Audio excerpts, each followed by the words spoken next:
Good morning each and everyone. General entry पढ़ रहे थे अपन। जनरल एंट्री का ये मेरे हिसाब से थर्ड लेक्चर है, ठीक है। हम लोग डीके गोयल रेफ़र कर रहे थे, उसमें हर क्वेश्चन में से जो स्पेशल ट्रांजेक्शन थे सिर्फ वही कर रहे थे। सारे क्वेश्चन सारे इलस्ट्रेशन करने की अब हमें ज़रूरत नहीं है, ठीक है।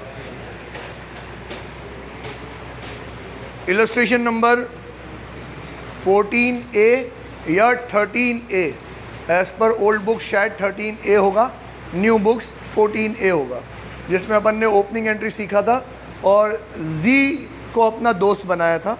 जी जिससे हमें 10,000 रुपीज़ लेने थे, उससे 2,000 रुपीज़ मिल गए थे, चेक मिला था, अगले दिन चेक जमा कराया था। उसके बाद on April 20 Z became insolvent. तो इंसॉल्वेंट मतलब, एक मिनट, ये गोवा वाले से पूछ रहा हूँ मैं, बोल बेटा।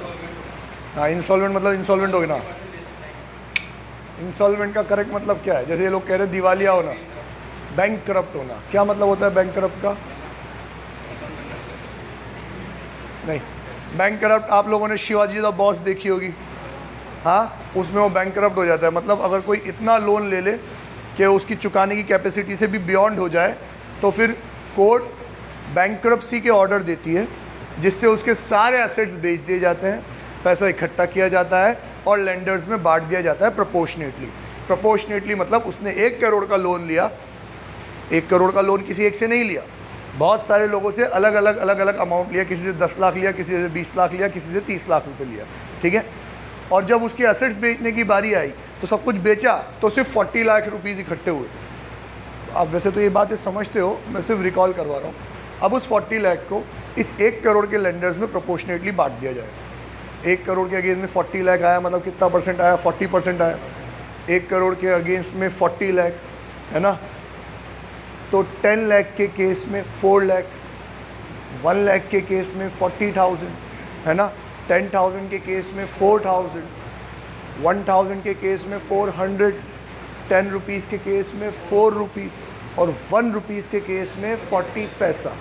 ऐसे निकलता है 40 पैसा इन आ रुपी, कि जिसको 1 रुपया देना है उसको 1 रुपये के अगेंस्ट में 40 पैसा। तो हम इसको साधारण भाषा में यूँ समझते हैं, 40 पैसा इन आ रुपी मतलब 40%।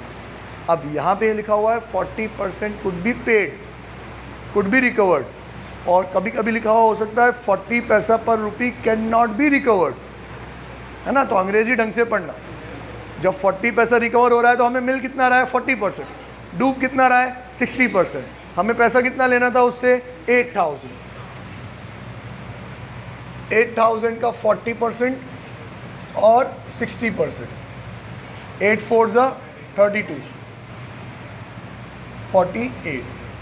अब ट्रांजैक्शन कैश का है कि क्रेडिट का है? कैश का है ना। भले ही बंदा डूब रहा हो, हमें तो पैसे मिल रहे हैं, भले ही कम मिल रहे हो लेकिन मिल तो रहे। अब कैश का ट्रांजैक्शन है तो पैसा आया कि गया? आया। चेक से आया कि कैश में आया? चेक से। पैसा आया तो डेबिट, बैंक अकाउंट डेबिट। कितना आया? 3,200। और जी मेरे लिए क्या था? डेटर। हो गया सेटलमेंट, जो आना था आ गया, जो डूब गया ना था डूब गया। अब जी मेरे लिए डेटर नहीं है। असेट की वैल्यू क्या हो गई? कम हो गई। असेट की वैल्यू कम हो गई तो क्रेडिट टू जी अकाउंट। कितना? 8,000। एंट्री टैली नहीं हुई, 3,200 मिल गए, 4,800 डूब गए। फ़ायदा कि नुकसान? खर्चा मेरा इंक्रीज हो गया तो डेबिट। एंट्री होगी bad debt account debit 4,800। I hope फिर आप बैड डेट रिकवर्ड को भी जानते होंगे। और बैड डेट रिकवर्ड की डेफिनेशन कौन बताएगा? हैंड रेस करो प्लीज़। अभी तो बोला हाँ जानते हैं, बोल।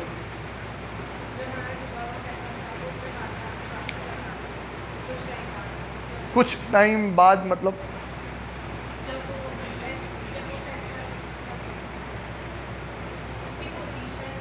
अच्छा, आप ऐसे मतलब मान लो अभी तो डूब गया जेड, लेकिन वो अच्छा आदमी था, वो कह रहा था भाई साहब दिन खराब चल रहे हैं पर नीयत बुरी नहीं है, आपका पैसा पूरा लौटाऊंगा, टेंशन मत लो। लेकिन अभी तो कोर्ट ने ऑर्डर दे दिए, तू बैंकरप्ट हो गया, इंसॉल्वेंट हो गया, मेरे पास तेरे से पैसे मांगने का अधिकार खत्म हो गया है। अब ये बात समझते हो ना कि अगर वो इंसॉल्वेंट हो गया तो अब वो अपने सारे कर्जे से फ्री हो गया, ये जो भी था सब तो बेच दिया आपने, सब जान लोगे क्या उसकी। इट मीन्स साला नुकसान उसका नहीं हुआ, नुकसान तो मेरा हुआ है। क्या नुकसान मेरा हुआ है? क्या मेरे पास ये 4800 मांगने का अधिकार भी नहीं है, मैंने उसको इंसॉल्वेंट करवा दिया। अब मैं लेटर ऑन भी उससे पैसे नहीं मांग सकता। समझ में आया? बट वो कहता है कि आप क्यों टेंशन लेते हो, मैं अपने वादे का पक्का हूँ, आपको ये पैसे ज़रूर लौटाऊंगा, हाथ पाँव सलामत है, मेहनत करूँगा, पैसे कमाऊँगा, आपको लौटाऊँगा। मैं उससे क्या कहता हूँ, भाई मैं जानता हूँ तेरे दिन बुरे चल रहे, मैं तेरे साथ हूँ, लेकिन मैं लीगली बाउंडेड हूँ, मेरे पास लीगल कोई अधिकार नहीं है, तो मुझे तो बेड डेट बुक करना ही पड़ेगा। अब मान लो लेटर ईयर्स में, most important bed debt recovered में ये है वर्ड है लेटर ईयर्स, बाद में नहीं, कुछ सालों बाद या जिस साल में बेड डेट हुआ है उस साल के बाद उसके पास पैसों की स्थिति सही हुई और वो आपको पैसे दे गया तो कहलाएगा bed debt recovered. It means, और स्पष्ट शब्दों में बोलूं कि मान लो वो इसी साल बेड डेट इंसॉल्वेंट हुआ और इसी साल ख़त्म होते होते पहले ही मुझे पैसे दे गया, तो बेड डेट रिकवर्ड नहीं आएगा। बेड डेट रिकवर्ड तो नेक्स्ट ईयर में ही आएगा। अब बताओ क्यों? पहले तुमने ये बात सुन रखी थी, किस किस के लिए ये बात नहीं है, हैंड रेज करो। कि आप लोगों के लिए ये बात नहीं है कि अगर सेम ईयर में मिल जाए तो बेड डेट रिकवर्ड नहीं होता, नेक्स्ट ईयर में मिले तो बेड डेट रिकवर्ड होता है। ठीक है, ये फैक्ट है। अब किसी के पास क्यों का जवाब है कि ऐसा क्यों नहीं, तो समझना यार। अब ये स्क्रीन पे तो दिखेगा नहीं, तो अपन यहाँ आते हैं। 4 चीज़ें होती हैं आपके पास, असेट, लायबिलिटी, इनकम और एक्सपेंस, है ना। अपन पूरे साल रिकॉर्डिंग करते हैं, रिकॉर्डिंग करने के बाद उसको क्लासीफाई करते हैं, फिर समराइज़ करते हैं, समराइज़ करने के बाद रिज़ल्ट बनाते हैं। रिज़ल्ट में 2 चीज़ आती है, एक आता है बैलेंस शीट और एक आता है P&L। देखो क्या लिखा हुआ है कि asset and liability balance sheet में जाके क्या हो जाती है, कैरी फॉरवर्ड, है ना। जो इस साल के एंड के असेट्स एंड लायबिलिटी थे वो अगले साल के ओपनिंग असेट्स एंड लायबिलिटी बन जाएंगे। लेकिन इनकम एंड एक्सपेंडिचर P&L में ट्रांसफ़र होके क्या हो जाते हैं, क्लोज। ये भी बात समझते हो आप लोग, क्लोज हो जाते हैं मतलब इनके अकाउंट बंद हो जाते हैं। अब नए साल में नए अकाउंट ओपन करने पड़ेंगे, वापस रीडिंग कहाँ से चालू करनी पड़ेगी, ज़ीरो से, है ना। ये बात समझे। अब आप एक बात बताओ, बेड डेट आपके लिए क्या है, असेट, लायबिलिटी, इनकम के एक्सपेंस, एक्सपेंस, है ना। अब अगर ये एक्सपेंस है तो ये जिस साल में ये एक्सपेंस हुआ ये उस साल के P&L में जाके क्या हो चुका होगा, क्लोज हो चुका होगा, है ना। अब अगर नेक्स्ट ईयर में मुझे वो पैसे मिलते हैं तो मैं क्या कहूँगा, यार इसको तो मैं पहले क्या मान चुका था, खर्चा मान चुका था, अब ये पैसा मुझे क्या मिल गया, रिकवर हो गया, तो ये मेरे इस साल की क्या है, इनकम है। अब ये बेड डेट रिकवर्ड मेरे लिए इस साल की क्या है, इनकम है। ये बात हर कोई पढ़ाता है कि बेड डेट रिकवर्ड क्या है, इनकम है, पैसा आया तो debit to bad debt recovered. लेकिन मैं ये बात बता रहा हूँ कि bad debt recovered account next year में ही यूज़ हो सकता है, फर्स्ट ईयर में यूज़ नहीं हो सकता। क्यों? क्योंकि फर्स्ट ईयर अभी तो ईयर चल ही रहा है ना, अभी P&L कहाँ बना, P&L नहीं बना, तो इसका मतलब आपका बेड डेट अकाउंट अभी क्लोज कहाँ हुआ, क्लोज नहीं हुआ, तो वो बेड डेट अकाउंट अभी क्या है, ओपन ही है। समझ में आया? 4800 का अकाउंट अभी ओपन ही है, मतलब अभी तो उसमें चेंजेस अलाउड है। तो मान लो इस 4800 में से 2000 तो मुझे इसी साल में दे गया, तो मैं क्या कहूँगा, अब मेरा खर्चा 4800 का थोड़ी है, उसमें 2000 तो मेरा खर्चा रिड्यूस हो गया ना, पैसे तो दे गया हो, तो अब मेरा खर्चा कितने का है, ओनली 2800 का। तो P&L में बेड डेट के नाम पे कितने जाएंगे, 2800 जाएंगे। समझ में आया? बेड डेट रिकवर्ड, यार जिस चीज़ को खर्चा माना वो खर्चा मेरा क्या हो गया, कम हो गया, एक तरीके से रिकवर हो गया। अभी तो अकाउंट ओपन है, तो अभी तो उसमें चेंजेस कर सकते हैं, तो मैं टू बेड डेट अकाउंट ही लिखूंगा। लेकिन जैसे ही ईयर एंड होगा वो अकाउंट तो क्या हो जाएगा, क्लोज। नेक्स्ट ईयर में मैं पुराने साल के अकाउंट को छेड़ नहीं सकता, क्योंकि पुराने साल का अकाउंट नहीं छिड़ेगा। छिड़ेगा तो कौन सा वाला, करंट ईयर का ही। अगर मान लो इस साल में 10,000 रुपये का बेड डेट हुआ हो और पिछले साल वाले 2,000 रुपये रिकवर हो गए हो और आप वापस से बेड डेट में ही डाल दो, तो आपके बेड डेट का नेट अमाउंट कितना बच जाएगा, 8,000। ये तो मिसलीडिंग हो गया, डूबे तो कितने हैं आपके 10, तो बैड डेट को अलग दिखाओ 10, और 2000 जो रिकवर हो उनको अलग दिखाओ बैड डेट रिकवर्ड। सबको क्लियर है? ठीक है, बैड डेट रिकवर्ड क्लियर है, ओके। इसके बाद आपका टॉपिक आता है prepaid, outstanding, interest on drawings, interest on capital और डेप्रीसिएशन। डेप्रीसिएशन लल्लू है, D for depreciation, D for debit, और डेप्रीसिएशन भी क्या है आपके लिए? खर्चा। क्यों? क्यों? हर साल अपनी को एसेट की वैल्यू कम हो रही है, तो वो खर्चा क्यों है?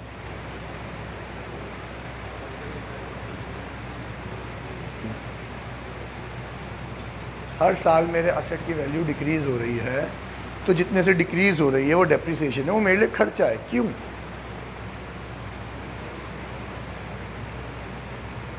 मेरे पढ़ाए हुए तरीके से सोच।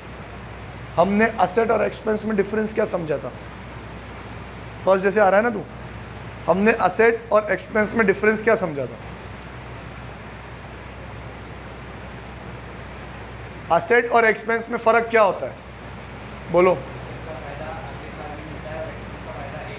ओके, जिसका बेनिफिट इसी साल मिले वो एक्सपेंस, जिसका बेनिफिट अगले साल भी मिले वो असेट। अब असेट मान के आप एक मशीन ले आए 5 लाख रुपए की, आप कह रहे हो कि इसका फ़ायदा मुझे अगले 5 साल तक मिलेगा, तो 5 लाख की खरीद के लाया, पूरे साल यूज़ कर लिया मैंने, तो उसका फ़ायदा मुझे इस साल मिल गया ना। कितना मिला? सब 5 साल में से 1 साल का फ़ायदा मिल गया, तो 5 लाख इंटू 1/5 मतलब डिवाइड बाई 5 कर लूँगा मैं उसको, तो इस साल मुझे कितने का फ़ायदा मिल गया? 1 लाख का। इस साल मुझे फ़ायदा मिल गया, तो ये 1 लाख रुपया मेरे इस साल का क्या हो गया? खर्चा। वैल्यू कितनी बची? 4। तो अब इस 4 का बेनिफिट अगले साल मिलेगा, तो 4 ही मेरे लिए क्या रह गया? असेट। इस थीम पे डेप्रिसिएशन क्या होता है? मेरे लिए खर्चा। हर साल जो वैल्यू रिड्यूस होती है, वो क्यों रिड्यूस होती है? क्योंकि आपने उसको यूज़ किया, आपने उसको यूज़ किया तो आपने उसका बेनिफिट ले लिया, बेनिफिट इस साल मिल गया, तो वो क्या है आपके लिए? खर्चा। और अब और टेक्निकल वे में जाए, हर साल जो वैल्यू रिड्यूस होती है नहीं होता, हर साल जो हम वैल्यू रिड्यूस करते हैं, समझो डेप्रिसिएशन कोई उसके वैल्यूएशन पे नहीं चलता कि आज ये मशीन में 5 लाख रुपए खरीद के लाया था, तो ईयर एंड पे मैं वैल्यूएशन करने जाऊं कि अब इस मशीन की रियल वैल्यू क्या है। आई डोंट नो, मैं इतना लोड नहीं लेता। मैं तो क्या कहता हूं कि मेरे हिसाब से ये मशीन कितने साल चलेगी? 5 साल। और अगर बेनिफिट एक जैसा मिलने वाला है तो इस कॉस्ट को एक जैसा क्या कर दो? डिस्ट्रीब्यूट कर दो। तो डिवाइड बाय 5, हर साल 1 लाख 1 लाख 1 लाख 1 लाख, है कि नहीं? पर रियल में क्या इसकी वैल्यू 1-1 लाख रुपए से कम हो रही है क्या? एग्जैक्ट अमाउंट है? नहीं, कभी कम कभी ज़्यादा, कभी एकदम ही डिटीरियरेट होगी किसी ईयर में। तो यार ये तो एक साइकोलॉजिकल कंसेप्ट है। हम मान रहे हैं कि 5 साल जो बेनिफिट मिल रहा था उसमें से एक हिस्सा मिल गया, तो चलो कर दो डेप्रिशिएट। उसको क्या मान लो? खर्चा मान लो। Depreciation is an allocation of cost to its useful life. हम उसकी कॉस्ट को उसकी लाइफ पे एलोकेट कर रहे हैं, बांट रहे हैं, और it is an psychological concept. आपकी जैसी सोच होगी, और ये जो एलोकेशन होना चाहिए, ये होना चाहिए conceptually on the basis of its benefit derived. कि मान लो ये बोर्ड है 5000 का, और मुझे क्या है कि यार अब इस बोर्ड से मुझे बेनिफिट कैसा मिलेगा? एक जैसा मिलेगा कि धीरे धीरे बेनिफिट कम होता जाएगा, या धीरे धीरे बेनिफिट बढ़ता जाएगा? बताओ बेटा, कैसा मिलेगा?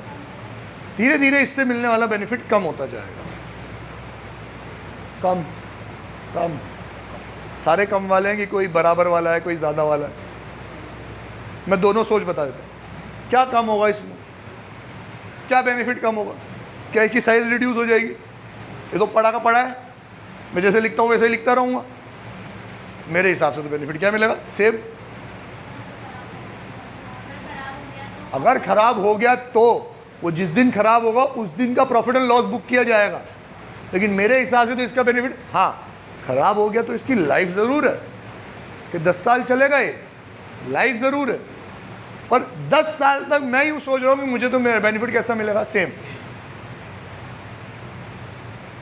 सेम है कि नहीं? नहीं सर, कमी। अब ये इंक ज़्यादा खाएगा, इसमें आप लिख ही नहीं पाओगे, खुरदुरा खुरदुरा चलेगा। नहीं अरे ऐसा कुछ भी नहीं होता, बराबर ही चलता होता। जब से आया तब से ऐसा का ऐसा ही है। पहले साल में ही ये फूल गया था, अभी भी वही है, हमेशा से ऐसे ही बेनिफिट दे। या फिर मेरी दूसरी साइकोलॉजी भी है, मैं तो यूँ कह रहा हूँ कि अरे जब मैं इसको खरीद के लाया था ना, तब तो स्टूडेंट बहुत कम हुआ करते थे, बैचेस बहुत कम हुआ करते थे, तो लिखने का काम बहुत कम हुआ पड़ता था, तो बेनिफिट तो बहुत कम मिलता था। मैं लिखता ही नहीं था, 5-6 बच्चे होते थे, मैं टेबल पे बैठ के पढ़ा देता था, तो बेनिफिट तो बहुत कम मिलता था। अब तो बच्चे बढ़ गए, बैच बढ़ गया, लिखने का काम बढ़ गया, तो अब तो बेनिफिट मुझे और ज़्यादा दे रहा है कि नहीं?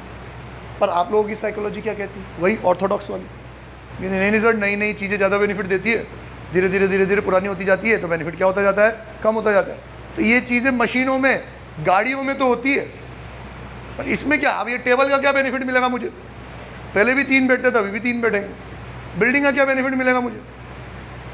अलग अलग साइकोलॉजी है, इसीलिए अपन डेप्रिसिएशन वाले चैप्टर में अलग अलग मेथड समझेंगे। किसी में डिक्रीजिंग बेनिफिट वाला मेथड अप्लाई हो जाएगा, साइकोलॉजी अप्लाई हो जाएगी, किसी में सेम वाली हो जाएगी जैसे SLM, डिक्रीजिंग वाला WDV, और किसी में इंक्रीजिंग वाला भी अप्लाई हो जाएगा, वो मैं सिखाऊंगा आपको। जब मैं कह रहा हूँ ना कि नहीं अगले साल में तो बेनिफिट ज़्यादा मिलेगा, तो फिर इस साल में डेप्रिसिएशन कम लगेगा, अगले साल में ज़्यादा लगेगा। ठीक है, ये सारी बात आई डेप्रिसिएशन की, पर वो अपन उस चैप्टर वाले मोड में चले गए। अभी अपन को एंट्री समझनी है। बात निकली थी कि डेप्रिसिएशन हमारा एक्सपेंस है, क्यों? बात समझ में आ गई, क्योंकि हमने उसको इस साल यूज़ किया है, बेनिफिट मिल गया है, खर्चा है, खर्चा मेरा इंक्रीज़ हो गया तो debit, depreciation account debit to जो भी एसेट आप रिड्यूस कर रहे हो, एसेट की वैल्यू कम हो गई तो credit. Done. Depreciation is a non cash expenditure, आप जानते हो। डन। इसके बाद इंटरेस्ट ऑन कैपिटल और इंटरेस्ट ऑन ड्राइंग्स, आपको तो एंट्री रट्टा हो चुकी होगी। हाँ बोल बेटा, इंटरेस्ट ऑन कैपिटल की एंट्री, कैपिटल पार्टनर्स को ऊपर इंटरेस्ट ऑन कैपिटल बांटते हैं, तो उसकी जनरल एंट्री क्या करते हैं?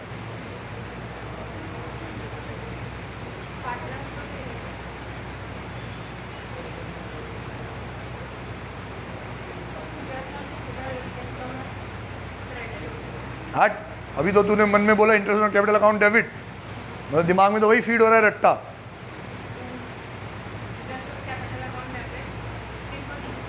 पार्टनर, पार्टनर्स कैपिटल अकाउंट, यही एंट्री होती है ना, interest on capital account debit to partners capital account, A capital, B capital, C capital, यही तो होता है। इंटरेस्ट ऑन कैपिटल क्या है मेरे लिए? असेट, लायबिलिटी, इनकम के एक्सपेंस, एक्सपेंस है ना। हम किसकी साइड हैं? बिजनेस की। बिजनेसमैन गया तेल लेने, तो भाई बिजनेसमैन, तूने जो बिजनेस में कैपिटल इन्वेस्ट किया है उसके ऊपर मैं तुझे इंटरेस्ट दूंगा। अब मैं इंटरेस्ट दे रहा हूँ तो मेरे लिए क्या है? ये खर्चा, खर्चा मेरा इंक्रीज हो गया तो debit, interest on capital account debit to. अब हाथों हाथ उसको कैश थोड़ी देते हैं, ये ले पकड़ तेरा पैसा, हाँ, हम तो उसके हिसाब में जोड़ देते हैं। और तेरा हिसाब क्या है? कैपिटल, तो तेरा कैपिटल बढ़ जाएगा, कैपिटल बढ़ जाएगा मतलब मेरे लिए तो क्या है वो? लायबिलिटी, लायबिलिटी मेरी बढ़ जाएगी तो क्रेडिट, तो एंट्री होती है interest on capital account debit to capital account, है ना। पार्टनर्स नहीं, अभी तो अपन प्रोप्राइटर के लिए समझ रहे हैं, पार्टनरशिप तो आपको अलग से मालिक पढ़ाएंगे, है ना। Next interest on drawings. अब इंटरेस्ट ऑन ड्राइंग्स का कंसेप्ट जरूर सिखाया होगा आपको, बहुत शानदार कंसेप्ट है। ड्राइंग्स डेबिट होती है तो वापस से डेबिट हो जाएगी। इंटरेस्ट ऑन ड्राइंग्स को क्रेडिट क्यों किया?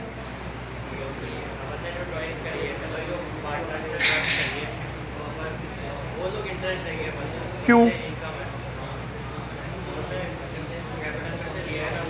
तो कैपिटल तो उनका ही था।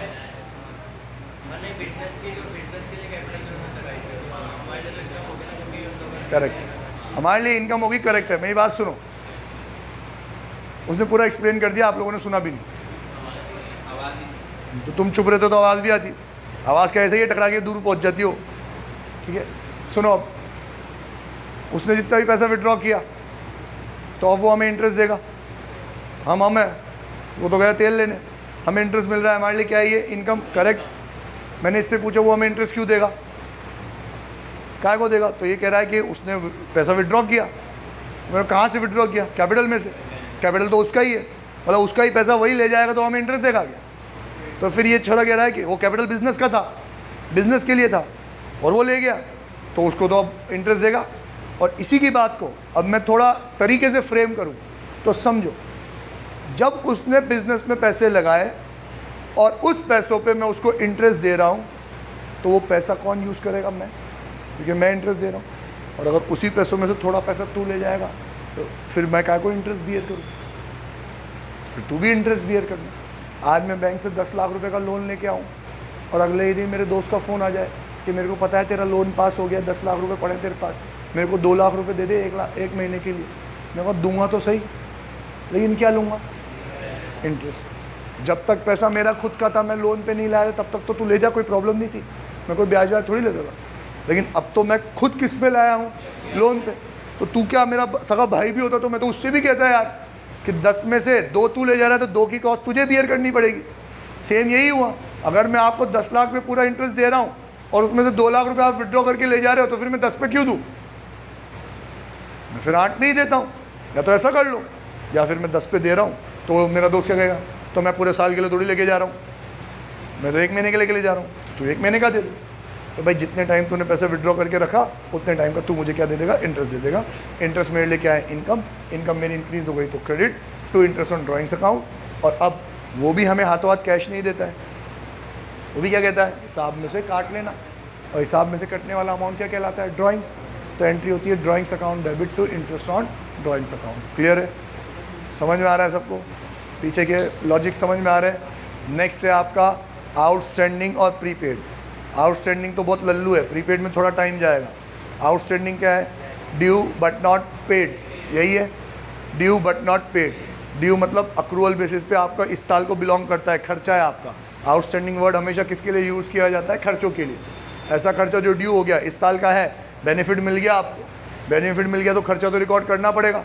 एग्जाम्पल लेते हैं रेंट, तो रिकॉर्ड करना पड़ेगा, तो खर्चा मेरा इंक्रीज़ हो गया तो डेबिट, रेंट अकाउंट डेबिट।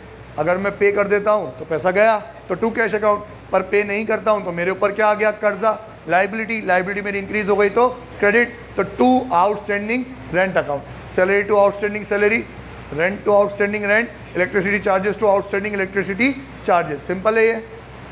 मनन समझ में आ रहा है? देखो पक्का सबको समझ में आ रहा है बेटा? पक्का। नेक्स्ट चलते हैं अपन, अगला पॉइंट, प्रीपेड। प्रीपेड की एंट्री 2 तरीके से की जाती है, एक at the time of payment और एक at the time of adjustment, year and. मान लो कि शब्बीर सर ने मुझे बोला कि यार नीचे अंकल रेंट मांग रहे थे, तो एक काम करना, उनको रेंट दे आना। मैं अंकल के पास गया, अंकल कितना रेंट हुआ? अंकल ने बोला बेटा 5 लाख रुपए चाहिए। अच्छा ठीक है अंकल, 5 लाख रुपए मैंने दे दिए। मेरे को कुछ पता नहीं है, शब्बीर ने बोला रेंट दे दो, अंकल ने बोला 5 लाख रुपए दे दो, मैंने 5 लाख रुपए दे दिए। अब मेरे हिसाब से तो ये 5 लाख पूरा मैंने क्या दे दिया? रेंट। तो मैं एंट्री क्या करूँगा? Rent account debit to cash account, मेरे लिए तो पूरा रेंट था। अब ईयर एंड पे शब्बीर सर ने हिसाब देगा, उनको हार्ट अटैक आने से बच गया बस वो थोड़ा सा, तो 5 लाख का रेंट, तूने तो बोला रेंट दे दे, अमाउंट थोड़ी बताया था। अंकल ने बोला 5 लाख रुपए, तो मैंने दे दिए। तो उसने अंकल को फ़ोन लगाया, अंकल 5 लाख रुपए रेंट ले लिया आपने छोरे से? तो बोला नहीं बेटा, तो मेरे को ज़रूरत थी, आगे एडजस्ट कर लेंगे, रेंट तो आपका 2 लाख ही है। शब्बीर बोला चलो ठीक है। अब at the end of the year पता पड़ा कि जिसको आप 5 लाख का रेंट बुक कर चुके हो, उस 5 में से 3 लाख तो इस साल को बिलोंग ही नहीं करते। उसका बेनिफिट तो कब मिलेगा? Next year. जिसका बेनिफिट नेक्स्ट ईयर मिले वो क्या है मेरे लिए? असेट। पर आप इस 3 को भी क्या मान चुके हो? खर्चा। तो बेटा वो खर्चा नहीं है, खर्चे को क्या करेंगे? कम करेंगे। खर्चा मेरा इंक्रीज हो गया तो डेबिट, अभी तो डिक्रीज करना है तो क्रेडिट। और क्या मानना है इसको? असेट। असेट की वैल्यू इंक्रीज हो गई तो डेबिट। एंट्री होगी prepaid rent account debit to rent account. Done. ये तो है एडजस्टमेंट एंट्री। और एक, मेरे को अगर पेमेंट करते टाइम ही पता है कि मैं जो 5 दे रहा हूँ उसमें इस साल के 2 हैं और अगले साल के 3 हैं, तो मैं आज ही एंट्री कर दूँगा। क्या एंट्री कर दूँगा? पैसा तो पूरा गया 5 लाख, तो टू कैश 5 लाख। इस 5 में से खर्चा कितना है? 2। Rent account debit 2 lakh. Asset कितना है? 3। Prepaid rent account debit 3 lakh, to cash 5 lakh. तो पूरी एंट्री क्या बनी? Rent account debit 2 lakh, prepaid rent account debit 3 lakh, to cash 5 lakh. समझ में आया? पक्का समझ में आ रहा है? मेरे को आपको लिख के देने की ज़रूरत है क्या? ये फिर भी आई ट्राई। मैं आपको एक PDF बना के दे दूंगा जिसमें सारी एंट्री वंस एक बार तो लिखी हुई होगी विद देयर रीजंस। रीजंस तो नहीं दूंगा, बहुत लंबा एक्सप्लेनेशन हो जाएगा, सिर्फ एंट्री दे दूंगा। ताकि जब आपका टेस्ट हो तब आप वो एंट्रीज पढ़ लो, आपको सब कुछ याद में आने लग जाए। ठीक है, क्वेश्चंस पे आते हैं वापस से।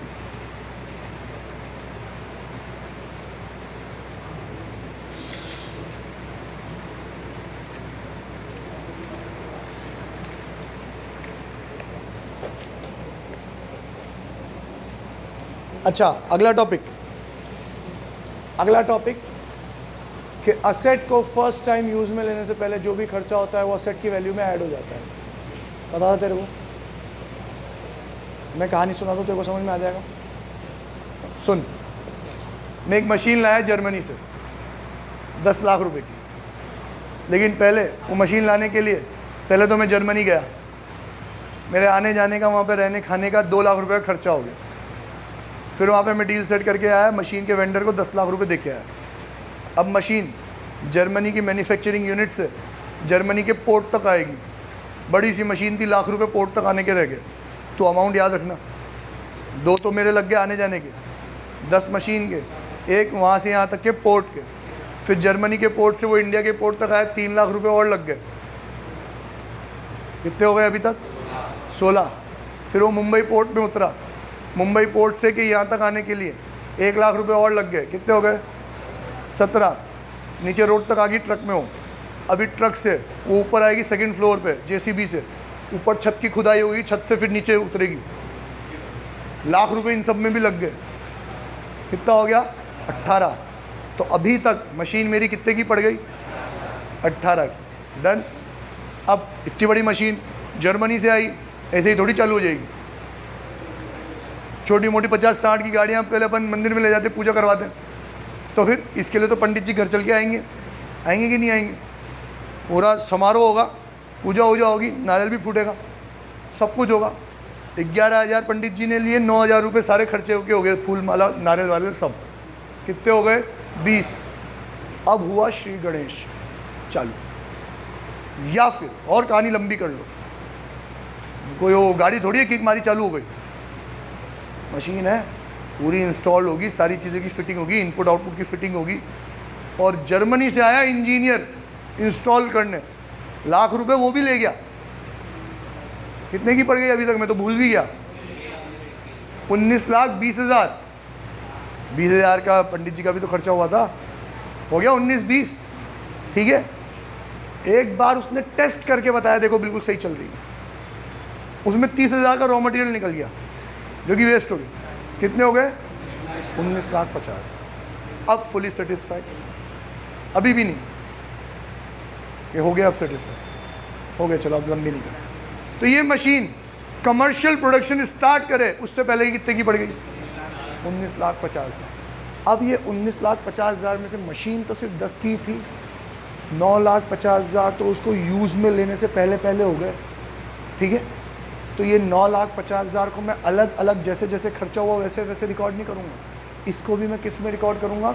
मशीन की वैल्यू में, कि ये मशीन मुझे कितने की पड़ी? 19,50 की एंट्री होगी। मशीन मेरे लिए असेट है, असेट की वैल्यू इंक्रीज हो गई तो debit, machinery account debit 19,50,000 to bank, और जो जो कैश में दिया होगा टू कैश। डन, सिंपल है।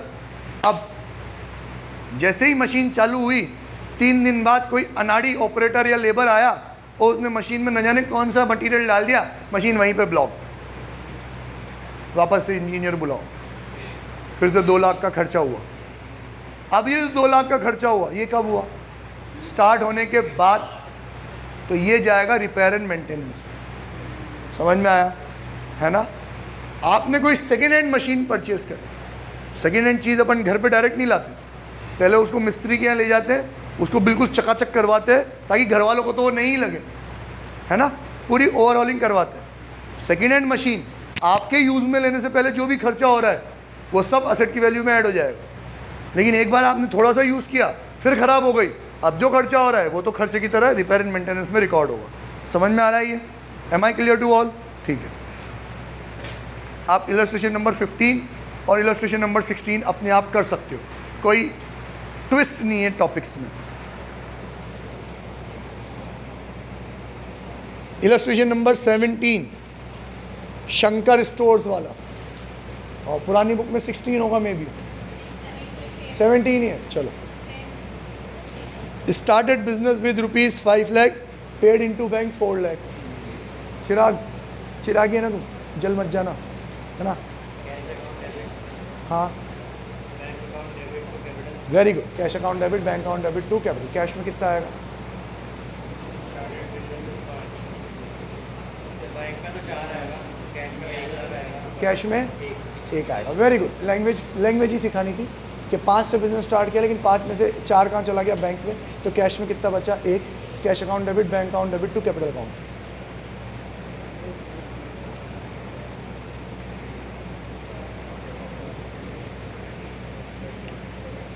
अप्रैल 7 वाला, purchase building for 2 lakh, paid 2% brokerage on its purchase, also incurred 24,000 on its registration, payment for building was made by cheque and brokerage registration charges were paid in cash. 2 lakh का 2% 4,000 और 24,000 का registration 24,000, total कितना हो गया? 28। Building कितने की पड़ी? 2,28,000। Building account debit 2,28,000, to bank 2 lakh, to cash 28,000। ठीक है, नेक्स्ट। अप्रैल 12 और 14, अप्रैल 12 और 14 कहानी है। Sold goods to Arun for rupees 2 lakh, Arun pays 1/4 amount in cash. 2 lakh के गुड्स बेचे, 1/4 कैश में आया, कितना है? 50,000। एंट्री होगी cash account debit, Arun account debit to sales. Cash account debit 50, Arun account debit 1,50,000, to sales 2 lakh. Arun से कितने रुपए लेने हैं? 150। अगला देखो नीचे, a cheque of 148 is receive from Arun in full settlement and cheque is immediately deposited into bank. Full settlement म्हणजे discount, 150 के बदले में 148 आया, 2,000 का डिस्काउंट हो गया। पैसा आया तो डेबिट, कहाँ गया? बैंक में गया, तो बैंक अकाउंट डेबिट 148, जहाँ कैश वहाँ डिस्काउंट, तो यहाँ पे जहाँ बैंक वहाँ डिस्काउंट। पैसा आ रहा है तो डिस्काउंट देना पड़ेगा, तो bank account debit 148, discount allowed account debit 2,000, to Arun account 1,50,000।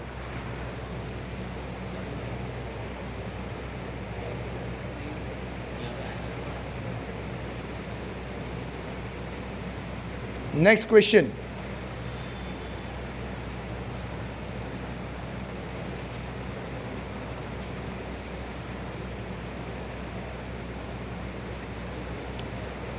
Third वाला transaction, issued a check in favor of Messrs Karanveer Timber Company on account of purchase of timber of 7,500।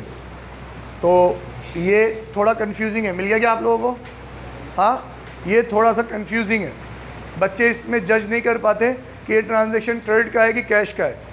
मतलब मीन्स हम अभी परचेज कर रहे हैं या पहले से परचेज किया हुआ है, अभी तो सिर्फ अपन पेमेंट दे रहे हैं। ढंग से पढ़ो उसको एक बार और।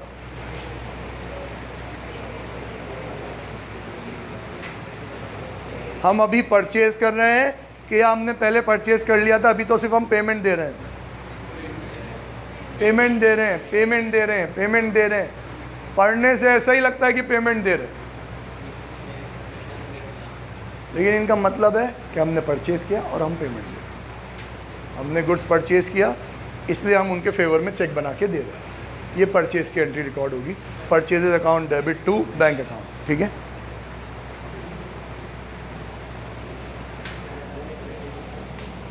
इलस्ट्रेशन, नेक्स्ट इलस्ट्रेशन, थर्ड वाला पॉइंट। बीड़ू, हु ओव्ड अस। ओव्ड का मतलब मैंने लाखों बार समझाया। अयाज, ओव्ड का मतलब क्या होता है?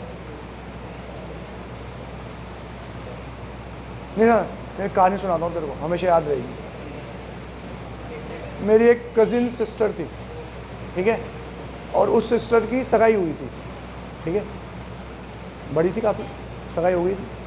तो एक दिन वो ऐसे उसके रूम में बैठी थी, मैं गया तो वो ग्रीटिंग कार्ड पढ़ रही थी, ठीक है, या बना रही थी, आई डोंट नो पढ़ रही थी कि बना रही थी, बना रही थी शायद। तो मैंने कहा दीदी ये कार्ड किसके लिए है? कि मेरे फियांस के लिए। मैंने कहा बताओ मेरे को। तो उसमें लिखा हुआ था आई ओव यू। क्या लिखा हुआ था? आई ओव यू, AOWE। मैंने कहा दीदी ये तो गलत कार्ड उठा लाई तू, कि आई लव यू होता है, ये तो एल तो खा गए लोग, प्रिंटिंग मिस्टेक है, इसमें वापस दिया। तो मेरे को समझा रही बेचारी कि बेटा नहीं नहीं, ये आई लव यू का नहीं, ये आई ओव यू का ही है। क्या मतलब आई ओव यू का?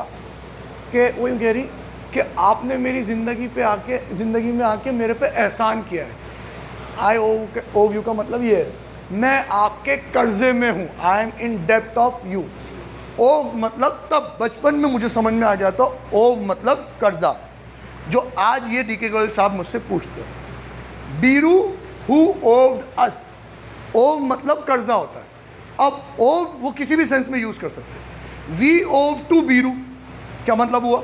अब ओव कौन कर रहा है? हम, मतलब कर्जा किसके ऊपर है? हमारे ऊपर, है कि नहीं? बीरू हु ओव्ड अस, अब ओव कौन कर रहा है? बीरू, मतलब कर्जा किसके ऊपर है? मतलब हमें तो पैसे लेने, कितने लेने, और हो गया बर्बाद साला।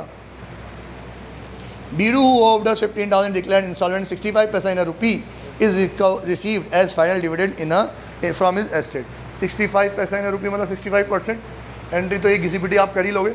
Bank account debit, bad debt account debit to बीडू अकाउंट, ठीक है। चलो, ये ओल्ड वर्ड काफ़ी बार आएगा तो प्लीज़ ध्यान रखना, ठीक है। बस बाकी तो कुछ समझाने लायक नहीं है, लल्लू लल्लू है। Special transaction related to goods समझा दिए थे मैंने आपको, है ना। Drawings to purchase, charity to purchase, advertisement expense to purchase, loss by fire to purchase, loss by theft to purchase. Loss by theft में 3 एंट्री सिखा दी थी मैंने, कि पहले नुकसान होता है, loss by theft to purchase 1 lakh, फिर उस नुकसान को अपन इंश्योरेंस कंपनी के मत्थे जड़ देते हैं। Insurance company claim account debit to loss by fire 1 lakh. फिर इंश्योरेंस कंपनी पैसे देती है लेकिन पूरे नहीं देती है, तो जितने दे देती है उतना पैसा आ गया तो डेबिट, बैंक अकाउंट डेबिट। जो नहीं दिया वो तो अब आएगा भी नहीं, वो डूब गया, नुकसान है, P&L में जाएगा। तो bank account debit, profit and loss account debit to insurance company claim account. Bank account debit 60,000, profit and loss account debit 40,000 to insurance company claim 1 lakh. आ रहा? ठीक है।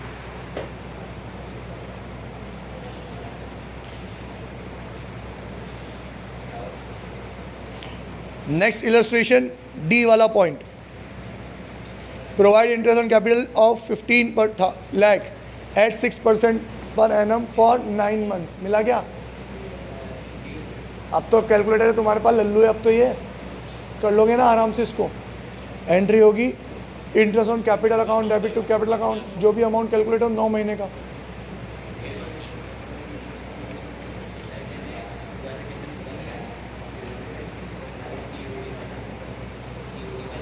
Illustration number 23, illustration number 23 new book में, old book का I don't know, but पहला transaction है उसमें purchase an iron safe.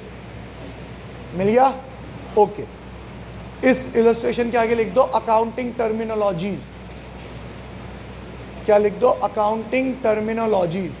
इसमें वो नई नई चीज़ें परचेज करके लाएगा और आपको ये समझाएगा कि देखो मैं क्या चीज़ परचेज करके लाता हूँ तो अकाउंट्स में क्या अकाउंट यूज़ करता हूँ। जैसे iron safe, office equipment, filing cabinet, office equipment, मतलब ये सारी चीज़ें ऑफिस में काम में आती है तो ऑफिस इक्विपमेंट, ठीक है। Then computer, office equipment, typewriter आए तो office equipment, electric fan, fixtures, दीवार में फिक्स हो जाए तो fixtures, horse, livestock, very good, postcard, envelopes and stamps, postage, stationery नहीं पोस्टेज, तो चिट्ठी भेजने के काम में आया वो पोस्टेज, ऑफिस स्टेशनरी, स्टेशनरी। फिर बेचारा घोड़ा मर जाता है 20 तारीख को, और वो फिर भी नहीं मानता, घोड़े की लाश भी बेच खाता हो 10,000 में। तो घोड़ा कितने का था? 1.5 लाख का। जिंदा मुर्दा अकाउंटिंग में थोड़ी रिकॉर्ड होता है। घोड़ा आया था 1.5 लाख में, गया कितने में? 10,000 में। तो 1,40,000 का क्या हो गया? नुकसान। तो प्रॉफिट एंड लॉस अपन रिकॉर्ड करेंगे, ठीक है। एंट्री क्या होगी? Bank account debit 10,000, P&L account debit 1,40,000 to प्यारा लाइव स्टॉक 1,50,000, ठीक है। मार्च 25 सिंगल स्टार मार्क करेंगे, टेस्ट में, क्वेश्चन में, एग्जाम में आता है। क्या लिखा हुआ है? Sold household furniture for ₹1 lakh and paid the money into business. उसने घर का फर्नीचर बेचा और पैसा कहाँ लिया है? बिजनेस में। अबे तू घर का फर्नीचर बेच कि पूरा का पूरा घर बेच, हमें उससे क्या लेने देना? मतलब तो किससे है कि पैसा कहाँ गया? बिजनेस में। किसने लगाया? मालिक ने। तो हमारे लिए तो क्या है ये? कैपिटल। एंट्री क्या होगी?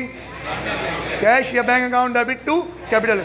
अब आपको बेवकूफ़ बनाने के लिए वो यूँ भी बोल देते हैं, sold wife's jewellery at 20% profit and put the amount या bought the amount into business.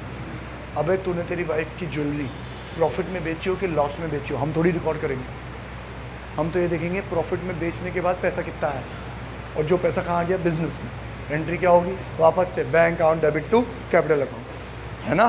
Profit and loss record नहीं करेंगे, कैलकुलेट ज़रूर करेंगे, रिकॉर्ड नहीं करेंगे। 1 लाख की ज्वेलरी 20% प्रॉफिट में बेची, मतलब 1,20,000 में बेची। पैसा कितना आया, 1,20,000। तो 1,20,000 से cash account debit to capital account, simple. ठीक है, क्या हुआ बोल। सेकेंड वाले ट्रांजेक्शन में इसके बाद वाला पेड टू लैंडलॉर्ड, ये वाला paid to landlord by cheque 1,20,000 for rent, 1/3 of the building is occupied by the proprietor for residential use. मतलब कल मैं शब्बीर सर उनकी मम्मी के साथ कहीं गया था, तो मैंने देखा शब्बीर सर छोटी छोटी बात पे गुस्सा हो जाते हैं उनकी मम्मी से। मान लो किसी दिन उन्होंने डिसाइड कर लिया मैं तो घर छोड़ के जा रहा हूँ, है ना, तो कहाँ रहेंगे वो, ऊपर वाले रूम, है ना। अब BCC का रेंट जा रहा है कितना, 1,20,000 रुपये। तो मैं थोड़ी बिजनेस में खर्चा रिकॉर्ड करने दूंगा। मैं क्या कहूँगा, या तो तू पर्सनल तेरे खुद रह रहा है तो तेरा पर्सनल एक्सपेंडिचर हो गया। तो 1,20,000 के 1/3 पोर्शन में तू रह रहा है, तो 1,20,000 का 1/3 तेरा पर्सनल एक्सपेंडिचर हो गया। तो फिर ये क्या कहलाएगा, ड्राइंग्स। एंट्री होगी drawings account debit 40,000, rent account debit 80,000 to cash 1,20,000। Clear है, ठीक है।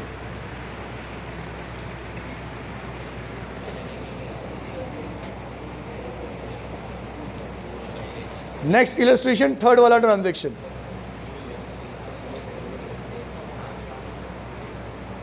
नेक्स्ट इलस्ट्रेशन, थर्ड वाला transaction. Paid by cheque 6,000 as fire insurance premium for period of 12 months starting from 1 July, financial year closes on 31 March every year. ये जो अपन 5 लाख वाली कहानी सुना रहे थे ना, ये वही वाली कहानी है कि आपने जो 6,000 रुपये दिए वो 12 महीने के लिए दिए, और दिए कब हैं, जुलाई, और जुलाई से 12 महीने ख़त्म हो गए अगले साल जून में। पर आपका साल ही कब ख़त्म हो जाएगा, मार्च में। तो मार्च के बाद अप्रैल, मई और जून, 3 महीने कब है, नेक्स्ट ईयर। तो 3 महीने के लिए जो पैसा दिया उसका बेनिफिट कब मिलेगा, नेक्स्ट ईयर। तो वो क्या है आपके लिए, असेट। और 9 महीने का बेनिफिट इसी साल मिलेगा, वो क्या है आपके लिए, एक्सपेंस। तो पेमेंट करते टाइम ही आपको पता है कि 9 महीने का एक्सपेंस है, 3 महीने का क्या है आपके लिए, असेट। तो एंट्री हम इसी तरीके से करेंगे। Insurance premium account debit 9 months का पैसा 4,500, prepaid insurance premium account debit 3 months का पैसा 1,500 टू बैंक अकाउंट 6,000। एंट्री जाके देख लो सॉल्यूशन में। आ रहा तुम लोगों को समझ में।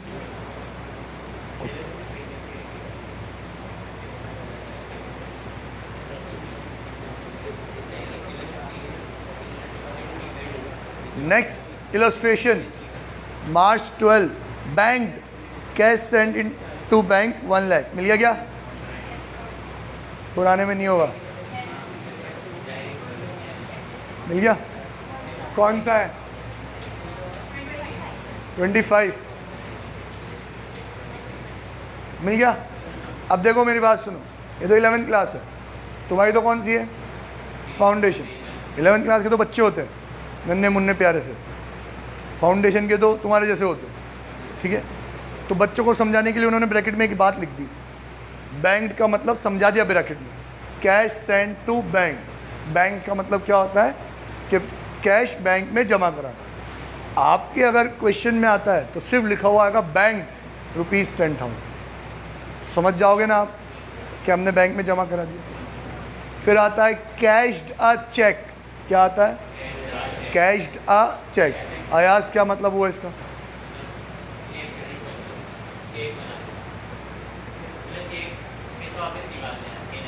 कैश विड्रॉ कर लिया अपन ने, किसके थ्रू, चेक से। मुझे पैसा चाहिए था, मैंने बैंक अकाउंट में से विड्रॉ करना था, तो मैंने मेरे ही नाम का चेक फाड़ा, सेल्फ लिखा, उसको चेक दिया, उसने मुझे पैसे दे दिए। तो ये जो चेक है इसको मैं किस में कन्वर्ट कर लिया, कैश में। मतलब एक तरीके से मैंने पैसे विड्रॉ करवा लिया, cash account debit to bank account, है ना, सिंपल है। पक्का तुम्हें समझ में आ रहा है, मैं चलूँ आगे, हाँ ओके।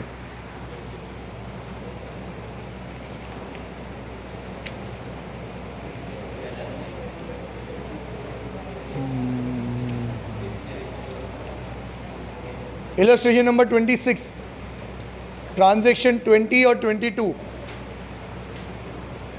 मार्च 20 और 22, purchase goods from Ravi, sold 1/5 of above goods. इसको रीड करो और ये बताओ तुम्हें समझ में आ रहा है कि नहीं आ रहा, तुमसे अपने आप हो जाएगा कि नहीं हो जाएगा।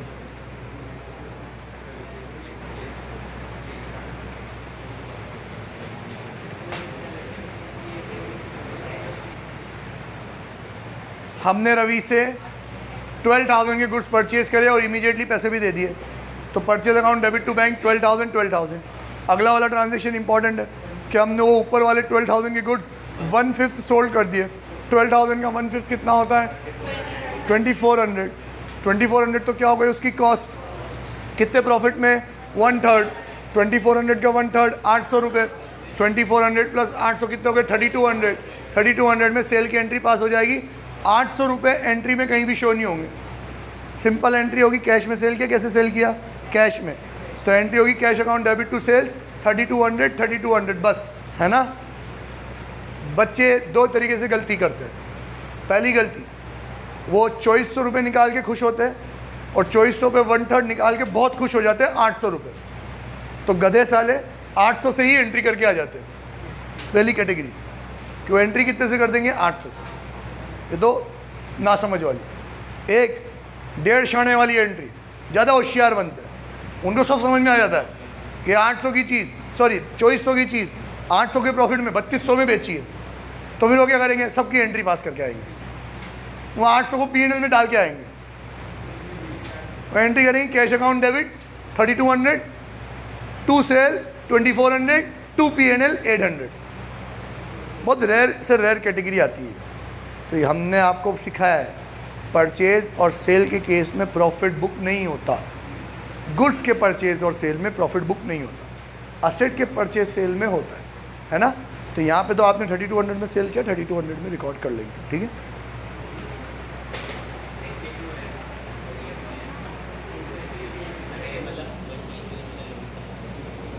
लास्ट बता देता हूँ बस आपको मैं, इलस्ट्रेशन नंबर 27 मेरे हिसाब से है भी ये लास्ट। अरे 28 भी है, मान नहीं रहे क्या यार ये लोग।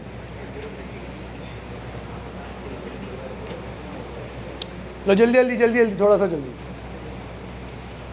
एक पॉइंट कि असेट को फर्स्ट टाइम यूज लेने से पहले जो भी खर्चा होता है असेट की वैल्यू में ऐड हो जाता है, पर परचेज में ऐसा नहीं होता। मैं 1 लाख रुपए का असेट खरीद के लाया, उसके लाने में कैरेज में 10,000 रुपये खर्च हो गए, तो असेट कितने का पड़ा? 1,10,000। लेकिन 1 लाख के गुड्स खरीद के लाया, लाने में 10,000 रुपये खर्च हो गए, तो गुड्स 1,10,000 के पड़े, ऐसा नहीं कहेंगे। Purchase account debit to cash 1 lakh, carriage inward account debit to cash 10,000। समझ में आता है ना आपको? अब इसमें एक वो इलस्ट्रेशन नंबर 27 में दे रखा है रिसीव्ड अ VPP, मिल गया क्या आपको? VPP मतलब value payable post. Value payable post ये कैश ऑन डिलीवरी का पुराना मेथड है कि कैश ऑन डिलीवरी अभी तो आपके घर पे आता है, प्रोडक्ट देता है, आपसे कैश ले लेता है। तो मैंने कुछ ऑफिस के लिए मंगाया, वो आया, पैसे दिए, माल दे गया वो मेरे को, तो मेरे लिए तो ये सिंपल क्या है? Purchase account debit to cash account. लेकिन अभी आप देखना, आप लोगों की बुक्स आएगी ना, तो बुक्स आएगी पोस्ट ऑफिस में, और बहुत सारी बार पोस्ट ऑफिस से फ़ोन आ जाएगा कि आपकी बुक्स आ गई है, कलेक्ट कर लो। वो निकम्माई है उनकी, उनको यहाँ देने आना चाहिए आपके घर पे। कोई अच्छे पोस्टमैन तो देने आ जाएंगे और कोई फ़ोन कर देंगे कि आपकी बुक्स आ गई है, ले जाओ। पहले के ज़माने में जब कैश ऑन डिलीवरी वाला सिस्टम नहीं था, ऑनलाइन वाला सिस्टम नहीं था, कैश ऑन डिलीवरी भी नहीं था, तो ये कैश ऑन डिलीवरी पहले पोस्ट ऑफिस के थ्रू होता था कि डीलर अपना माल पोस्ट ऑफिस में भिजवा देता था, पोस्ट मास्टर उसको पैसे लेके डिलीवर करता था कि पैसे दो और फिर ये डिस्पैच होगा, ठीक है। तो सेम टू सेम परचेज ही तो है यार, कि मैंने माल खरीदा, पैसे दे दिए, अब वो मैंने घर पे दिए कि पोस्ट ऑफिस में दिए कि उसकी दुकान पे दिए, पैसे तो गए, एंट्री होगी purchase account debit to cash account, done, okay. अगला है इसमें सेकंड और थर्ड कि आपने ओल्ड न्यूज़पेपर बेचा, तो आपको इतना तो पता ही होगा ना, ओल्ड असेट बेचोगे तो असेट के नाम से रिकॉर्ड होगा, लेकिन ओल्ड न्यूज़पेपर मैगजीन ये तो रद्दी है, मिसलेनियस इनकम या मिसलेनियस रिसीट के नाम से ये रिकॉर्ड होता है, ठीक है, या सन्ड्री रिसीट्स के नाम पे भी रिकॉर्ड हो सकता है। मतलब इन शॉर्ट नाम आप कुछ भी दो, बट ये हमारे लिए क्या है? इनकम है, असेट सोल्ड नहीं हुआ है इसमें, ठीक है। और लास्ट जो मुझे आपको समझाना है वो है इलस्ट्रेशन नंबर 28 में फर्स्ट वाला transaction, received an order for goods 1,20,000 from messrs Gauri Shankar and sons. Order receive हुआ है, एंट्री पास नहीं करेंगे। याद है ना आप लोगों को, ऑर्डर की एंट्री पास नहीं होती, जब मैं गुड्स डिस्पैच कर दूंगा तो सेल की एंट्री पास होगी। महज ऑर्डर की एंट्री पास नहीं होती, ऑर्डर के साथ साथ देखना भी विराट कोहली आपको एडवांस भी देगा अगले कुछ दूसरे या तीसरे ट्रांजेक्शन में। ये आ गया तीसरे ट्रांजेक्शन में।